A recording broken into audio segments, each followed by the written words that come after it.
Hello dear सहपाठी। तो जैसा कि आपने थंबनेल में देखा ही होगा कि हम इस वीडियो में क्या डिस्कस करने वाले हैं। ठीक है, तो हम इस वीडियो में देखेंगे गणित की सबसे फेमस थ्योरम्स में से एक पाइथागोरस थ्योरम, जिसको अधिकतर लोग इसी नाम से जानते हैं ना। बाकी कुछ टीचर इसको ऐसे बोला जाता है कि अपने स्टूडेंट्स को जो बताते हैं वो ऐसे बोलते हैं कि आप इसको पाइथागोरस नहीं बोधायन पर में बोलो। तो वो ऐसा क्यों बोलते हैं, उस चीज़ को हम यहाँ पर देखेंगे, है ना। तो जब आप इसके थंबनेल को देखोगे तो वहाँ पर कुछ ऐसा लिखा हुआ था,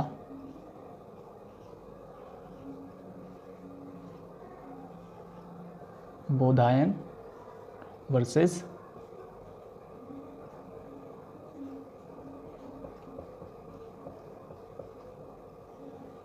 पाइथागोरस। तो ऐसा वहाँ पे क्यों लिखा हुआ था, इस चीज़ के बारे में हम जानेंगे।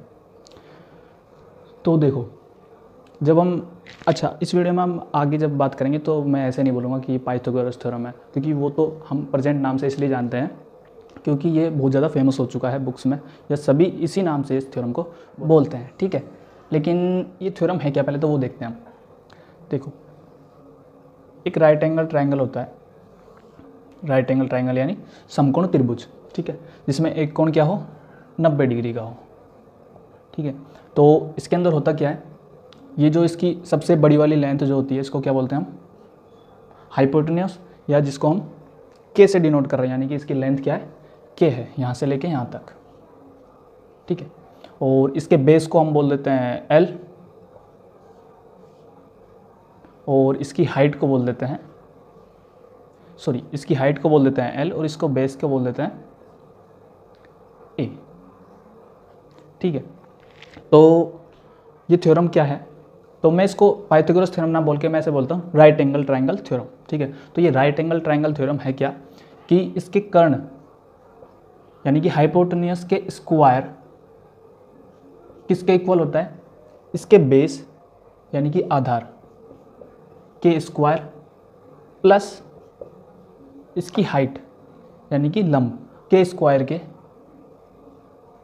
योग के बराबर होता है।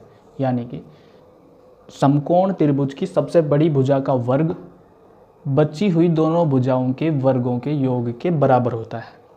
ठीक है, तो ये है वो थ्योरम जिसको हम क्या बोलते हैं, आज पाइथागोरस थ्योरम के नाम से जानते हैं। ठीक है, तो ये होगी राइट एंगल ट्रायंगल थ्योरम, जो आप अच्छे से जानते होगे, इसके बारे में मुझे बताने की कोई ज़रूरत नहीं है। तो हम देखते हैं इसका नाम पाइथागोरस क्यों है, या इसको मैंने ऐसे क्यों लिखा, इसको बोधायन करके भी कई टीचर बोलते हैं, और अपने स्टूडेंट से भी कहते हैं कि इसको आप बोधायन पर में बोला करो। तो वो ऐसा क्यों बोलते हैं वो देखते हैं।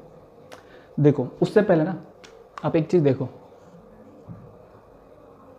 इजिप्ट के जो पिरामिड है ना,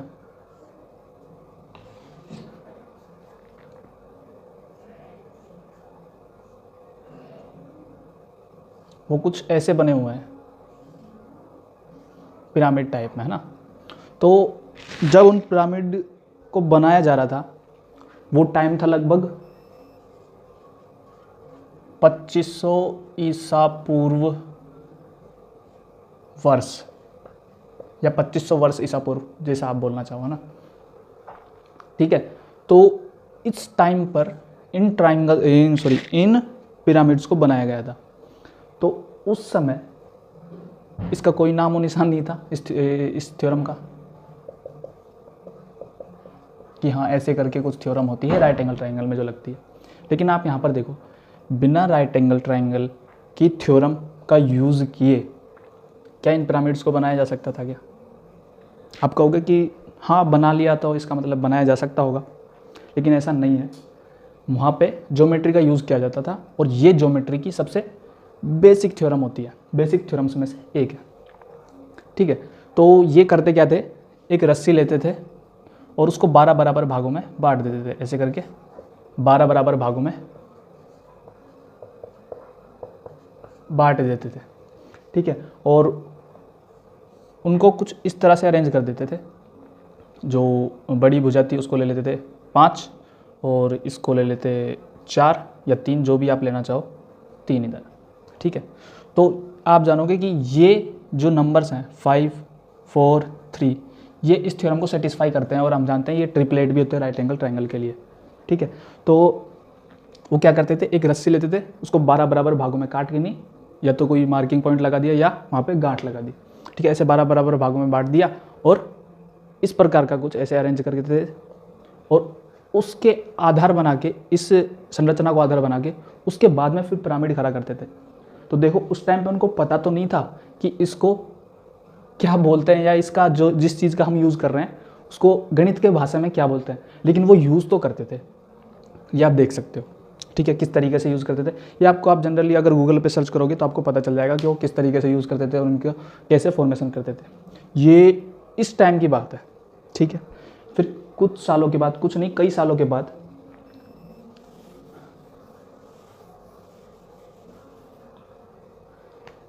ये फर्स्ट पॉइंट हो गया। भारत के एक गणितज्ञ मैथमेटिशियन हुए जिनका नाम था महर्षि बोधायन, ठीक है। उन्होंने क्या बताया, उन्होंने एक श्लोक दिया, जो श्लोक अभी आप अपनी स्क्रीन पर देख सकते हो, ठीक है। इस श्लोक का मतलब क्या था, इस श्लोक का मतलब था, अच्छा ये टाइम पीरियड मैं बता देता हूँ, ये था लगभग महर्षि बोधायन, इनका टाइम पीरियड था लगभग 800 ईसा पूर्व, है ना। तब इन्होंने उस श्लोक के माध्यम से हमें क्या बताया कि एक आयत, ठीक है, आयत, इसका विकर्ण, एक आयत, इसका विकर्ण, ये एक आयत हो गया, इसके आमने सामने की भुजा बराबर होती है और प्रत्येक कोण कितने का होता है, 90 डिग्री का, यानी कि ये वाला कोण कितना का हो गया, 90 डिग्री का हो गया, ठीक है। तो इन्होंने क्या बताया कि एक आयत, उसके विकर्ण पर बना वर्ग, यानी कि इसके ऊपर अगर हम इसके विकर्ण पर वर्ग बनाएंगे तो वो कुछ इस प्रकार से दिखेगा, है ना। हाँ, तो आप इसको वर्ग मान सकते हो। उसके विकर्ण पर बना वर्ग अन्य दो भुजाओं, अन्य दो भुजा कौन सी हो गई, ये वाली और ये वाली, या आप इसको भी ले सकते हो, ये वाली या ये वाली, तो दोनों सेम ही हैं, तो हम इस वाली को ले रहे हैं। अन्य दोनों भुजाओं पर बने वर्गों, ये दोनों भुजाओं पर वर्ग बन गए, है ना। अगर आपको वर्ग लग रहा हो तो अच्छी बात है, नहीं आप इनको वर्ग मान सकते हो, ठीक है। तो कर्ण पर बना वर्ग, इसका क्षेत्रफल, इस वाले का पूरे का क्षेत्रफल अन्य दो भुजाओं पर बने वर्गों के क्षेत्रफल के योग के बराबर होता है। अच्छा ठीक है, तो ये इस राइट एंगल थ्योरम को कैसे सेटिस्फाई कर रही है वो देखते हैं। अच्छा, यहाँ पे जो एक के स्क्वायर लिखा हुआ है, इसको मैं ऐसे लिख देता हूँ, के मल्टीप्लाई के, ठीक है, इक्वल टू, इनको भी ऐसे लिख देता हूँ, A multiply A plus L multiply L, ठीक है, ऐसे लिख सकते हैं हम इनको। तो अगर ये के है, इस राइट एंगल ट्रायंगल से देख सकते हो आप, ये वाला, अगर ये के हो और ये ए हो और ये एल हो, ठीक है, तो एल यानी कि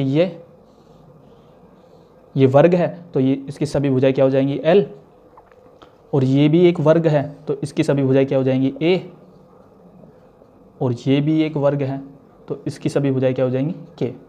तो इसका क्षेत्रफल इन दोनों वर्गों के क्षेत्रफल के योग के बराबर होगा। तो देखो के इंटू के, इसका क्षेत्रफल हो गया,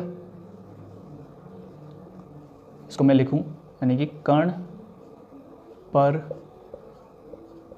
बना वर्ग, उसका क्षेत्रफल हो गया, और ये आधार पर बना वर्ग हो गया, आधार पर, और ये लंब पर बना वर्ग हो गया, ठीक है। तो इसका क्षेत्रफल इन दोनों के क्षेत्रफल के योग के बराबर होगा, ठीक है। और आपने इस थ्योरम को भी देख लिया कि हाँ, ये थ्योरम भी कुछ ऐसा ही हमें बताना चाह रही है, ठीक है। तो ये कब दिया था, अब देखना, आप टाइम पीरियड को ध्यान से देखना, ये दिया था, ये इधर आ गया, सॉरी, तो 800 ईसा पूर्व। अभी तक भी कहीं पर पाइथागोरस का कहीं पर भी नाम नहीं था। सबसे पहले इन्होंने यूज़ करा, लेकिन इनको पता नहीं था कि ये है क्या चीज़। इन्होंने, बोधायन ने, ये कहाँ पे यूज़ करते थे, ये जो हवन कुंड बनते थे ना, हवन कुंड बनते थे इस प्रकार के, ठीक है, पंचभुजाकार, षष्ठभुजाकार, तो वहाँ पर इन चीज़ों का यूज़ किया जाता था। अब चूंकि ये मैथमेटिशियन थे तो इसका यूज़ करना जान गए थे, लेकिन इनको ये नहीं पता था कि ये है क्या चीज़, है ना। लेकिन इन्होंने इंट्रोड्यूस करा दिया था पूरी दुनिया को कि देखो ऐसा कुछ होता है। इन्होंने एक श्लोक दिया था, है ना, तो उस श्लोक के माध्यम से बताया। ये दिया था 800 ईसा पूर्व, और इन्होंने जब इजिप्ट में जब इसका यूज़ किया गया था तो ये था 2500 ईसा पूर्व, ठीक है। यानी कि इसके बाद में इन्होंने बताया। अब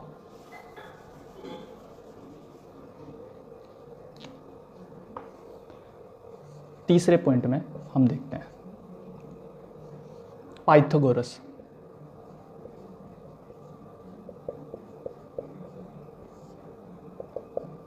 इनका टाइम 580 ईसा पूर्व, ठीक है। तो सबसे पहले इन्होंने यूज़ किया, उसके बाद में इन्होंने बताया दुनिया को कि देखो ऐसे करके कुछ चीज़ होती है। इन्होंने क्या किया, ये थे क्यों, पहले तो ये देखो आप, पाइथागोरस आप ऐसे देख सकते हो कि उस टाइम पर एक जगह पर एक स्कूल चलाई जाती थी, और उस स्कूल में रहने वाले सभी लोगों को क्या बोला जाता था, पाइथागोरियन बोला जाता था, है ना।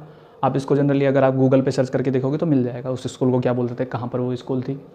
तो उनको पाइथागोरियंस बोला जाता था, उस स्कूल में रहने वाले लोगों को या विद्यार्थियों को या टीचरों को। तो उन्हीं में से किसी एक ने इस थ्योरम के बारे में बताया कि देखो ऐसे ऐसे हम इसको प्रमेय की तरह यूज़ ले सकते हैं, और ये इसका मीनिंग होता है। तो इसी वजह से इसको पाइथागोरस थ्योरम बोला जाने लगा। उन्होंने क्या बताया था ये अभी हम देखते हैं, है ना। सबसे पहले तो ये देख लिया हमने कि इसको पाइथागोरस थ्योरम क्यों बोला था, क्योंकि पाइथागोरियन ने इसके बारे में हमें लिखित रूप में बताया कि देखो इसका यूज़ हम इस जगह पर लेते हैं, गणित में इस फील्ड में इसको यूज़ करते हैं, और इसको हम एक एप्लीकेशन, एक प्रिंसिपल, एक सर्व समीका ऐसे बोल सकते हो आप, ए समीका की तरह यूज़ में लिया जाता है, और ये कुछ इस ट्राइंगल में फॉर्म होती है, ठीक है। अच्छा, तो इन्होंने यूज़ करना के मतलब इन्होंने एक प्रूफ दिया था, तो प्रूफ को तो हम नहीं देखते हैं, लेकिन इन्होंने एक चीज़ बताई थी, वो देख लो आप। इन्होंने ऐसे बोला, वही ये सेम थ्योरम इनकी दी हुई है ना। तो इन्होंने क्या बताया था कि अगर हम एक राइट एंगल ट्राइंगल लेते हैं, ठीक है, और उसमें अगर बड़ी वाली भुजा को हम सी बोल दें और अन्य भुजाओं को, इसको ए बोल दिया और इसको बी बोल दिया, ठीक है, तो इन्होंने एक थ्योरम के रूप में इसकी एक प्रॉपर्टी बताई इस ट्राइंगल की, कि इसमें जो बड़ी वाली भुजा का जब हम वर्ग करेंगे और शेष भुजाओं का वर्ग करेंगे और उन दोनों को जोड़ देंगे तो वो बड़ी वाली भुजा के वर्ग के बराबर होगा। वो है यही थ्योरम, ठीक है। तो ऐसा हम कह सकते हैं कि इन्होंने जब लिखित रूप में बताया तो इन्होंने कुछ इस तरीके से अपने नाम से इन्होंने ये चीज़ें बताई, इस वजह से ये आगे चल के इसी नाम से जानी जाने लगी, ठीक है। तो इस वजह से हम आज इसको, क्योंकि पूरी दुनिया में इसी नाम से जानते हैं, तो ये ज़्यादा फेमस है। भारत के जो टीचर हैं वो ऐसे बोलते हैं अपने स्टूडेंट से कि आप बोधायन पर में बोलो, वो रीज़न ये था कि ये हमारे महर्षि, हमारे भारत के गणितज्ञ महर्षि बोधायन द्वारा कुछ इस प्रकार से रिप्रेजेंट की गई थी, ठीक है। तो अब आपकी इच्छा, आप बोधायन बोलो या पाइथागोरस बोलो, ठीक है।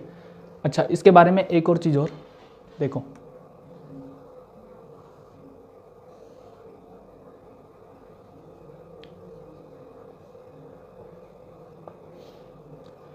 महर्षि बोधायन ने यह बताया कि जब हम बड़ी वाली भुजा पर वर्ग बनाते हैं और शेष भुजाओं पर वर्ग बनाते हैं तो इन भुजाओं पर बने वर्गों का क्षेत्रफल और उनका योग किसके बराबर आता है, बड़ी वाली भुजा पर बने वर्ग के क्षेत्रफल के बराबर आता है, ठीक है। तो अगर हम यहाँ पर एक अर्धवृत्त बनाएं, ठीक है, एक अर्धवृत्त, हाँ वृत्त दिख तो रहा है ना ये, हाँ ठीक है, आप मान लेना ये अर्धवृत्त बना हुआ है, मतलब हर जगह से क्या है, सिमेट्रिक है, ठीक है। एक अर्धवृत्त बनाए यहाँ पर, ठीक है, एक अर्धवृत्त बनाए यहाँ पर, या हम क्या बना दें, एक ट्राइंगल बना दें। और ट्राइंगल कौन सा, जिसकी तीनों भुजाएं बराबर हों,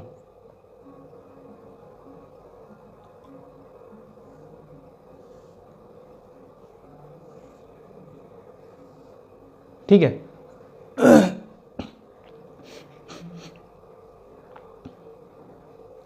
ठीक है, तो आपने देखा या तो हम इस भुजा पर वर्ग बनाए, वो तो हमें किसने बताया, बोधायन ने, कि अगर आप वर्ग बनाओगे तो ऐसे ऐसे करके इनका जो क्षेत्रफल होता है वो बराबर होता है। ठीक है, यदि हम इस भुजा पर वर्ग ना बनाकर एक इक्विलैटरल ट्राइंगल बनाए, यानी कि समबाहु त्रिभुज बनाए, यानी कि इसकी जितनी भुजा है उसी भुजा की 2 भुजाएं और बनाकर एक ट्राइंगल बनाया जाए।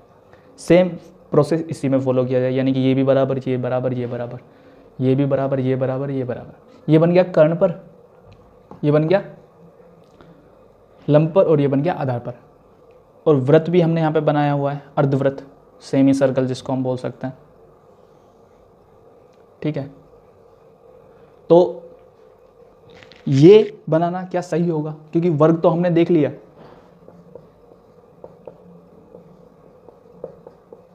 वो तो हमने यहाँ से देख लिया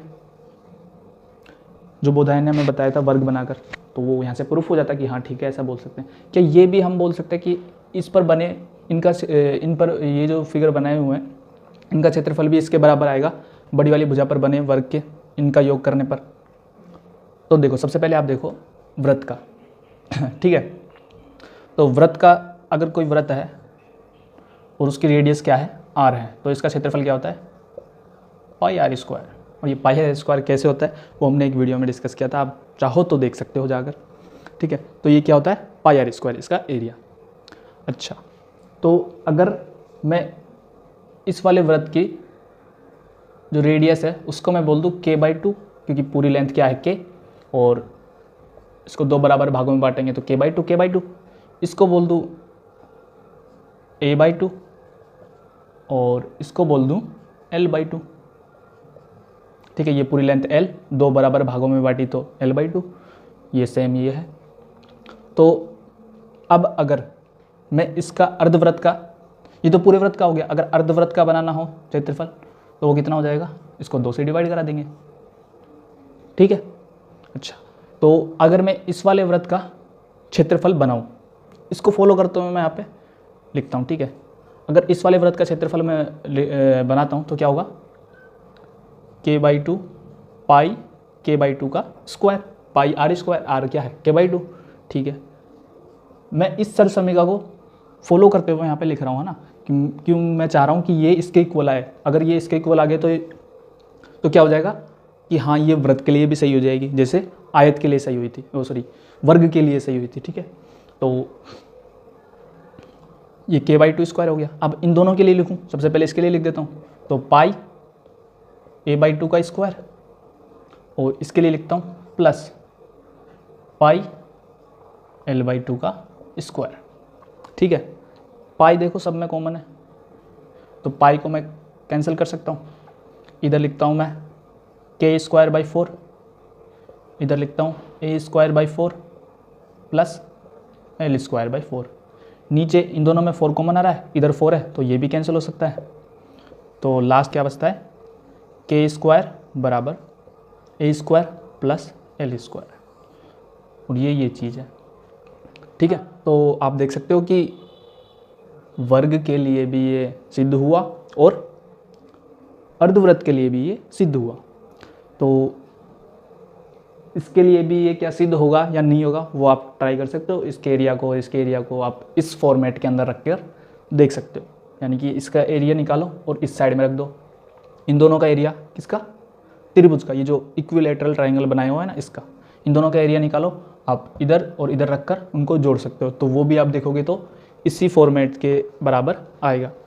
तो हमने जो डिस्कस किया वो मेन तो वही था कि बोधायन वर्सेस पाइथागोरस क्यों, तो वो आप देख सकते हो आपको क्या बोलना है, पाइथागोरस या बोधायन, है ना। तो एक बार आप पूरा समरी बना देते हैं इस वीडियो में। हुआ क्या है, सबसे पहले हमने देखा कि जो इजिप्ट के पिरामिड हैं उनमें राइट एंगल ट्रायंगल की जो ये थ्योरम है उसको कैसे यूज़ किया गया था, जबकि वो जानते भी नहीं थे कि ऐसा भी कुछ गणित के अंदर हो सकता है।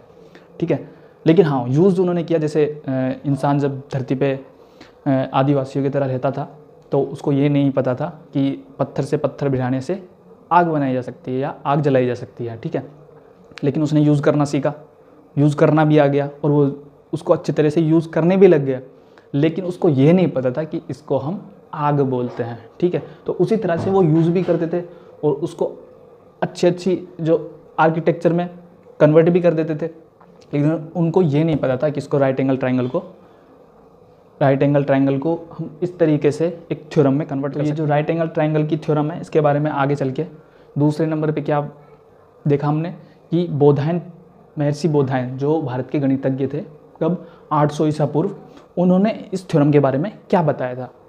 उन्होंने हालांकि इतना रिटर्न में इसके बारे में जानकारी नहीं दी थी, बस एक श्लोक के माध्यम से हमें इसके बारे में बताया था, ठीक है। और फिर पाइथागोरियंस ने इस थ्योरम के बारे में हमें डिटेल से बताया, तो और लिखित रूप में इसके साक्ष्य हमें दिए, प्रूफ वगैरह दिया, तो आगे चल के फिर इसको पाइथागोरस थ्योरम के नाम से जाना जाने लगा, ठीक है।